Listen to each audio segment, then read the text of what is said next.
माजी केंद्रीय मंत्री रावसाहेब दानवे यांनी भोकरदन जाफराबाद तालुक्यातील हजारो कामगारांना लाभापासून ठेवले वंचित. अधिकारी यांनी दिले लेखी पत्र. चला तर मग जाणून घेऊया आजची बातमी.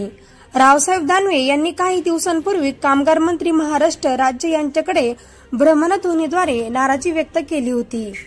संबंधित कामगार मंत्री यांनी सरकारी बांधकाम कल्याण मंडळ अधिकारी जालना यांना निर्देश दिले होते. कामगार यांना किट वाटप करू नये. अखेर सरकारी बांधकाम कल्याण मंडळ अधिकारी जालना यांनी लेखी पत्र देऊन स्पष्टीकरण दिली. रावसाहेब दानवे यांनी भोकरदन जाफराबाद तालुक्यातील कामगारांना किट वाटप करू नये असे सांगितले होते.